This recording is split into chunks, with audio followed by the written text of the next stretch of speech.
एक ऐसी महिला जिसके कंधे पर घर और परिवार संभालने की जिम्मेदारी थी, लेकिन हालात कुछ ऐसे बदले कि सोच से परे एक नई कल्पना सामने आई।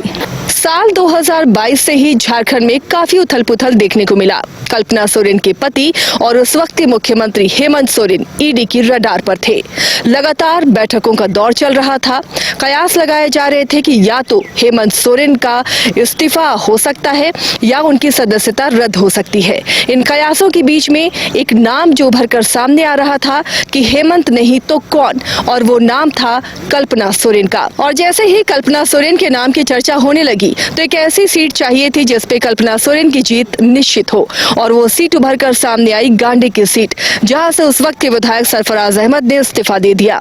ईडी के समन के दौरान लगातार सीएम हाउस में बैठकों का दौर देखने को मिला और कयास लगाए जा रहे थे कि झारखंड की अगली मुख्यमंत्री कल्पना सोरेन होगी। लेकिन जैसे जैसे तस्वीर बदली वैसे वैसे लोगों के सामने दूसरा नाम आया और वो थे चंपई सोरेन। झारखंड के अगले मुख्यमंत्री बने चंपई सोरेन।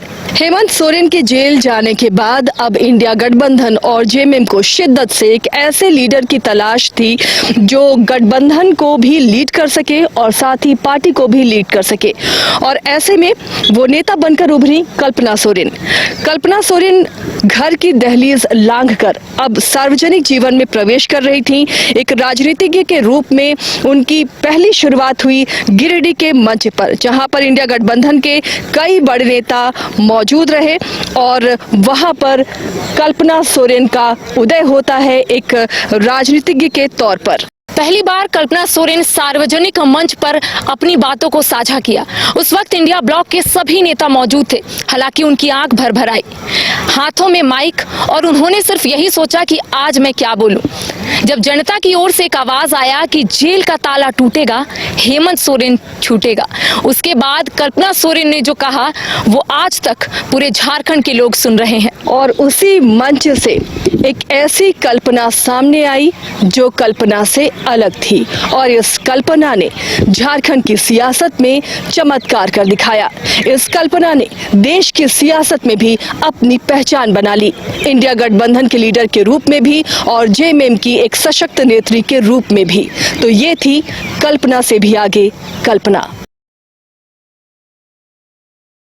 ईशान सौरभ पोर्टिको एवं टीम की तरफ से समस्त देशवासियों, झारखंड वासियों एवं देवघर वासियों को नव वर्ष के उपलक्ष्य में हार्दिक शुभकामनाएं देता हूं। नव वर्ष के उपलक्ष्य में कल हम लोगों ने ईशान सौरभ पोर्टिको में एक कार्यक्रम का आयोजन किया है, जिसमें समस्त देवघर वासियों के एंटरटेनमेंट का ख्याल रखा है। हम लोगों ने डांस, डीजे, किड्स जोन एवं गेम्स का आयोजन किया है।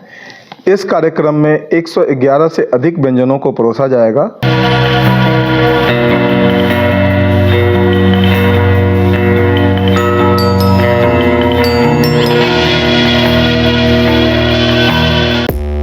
पांच राज्य, 61 शहर, 150 प्रोजेक्ट और एक वास्तु विहार।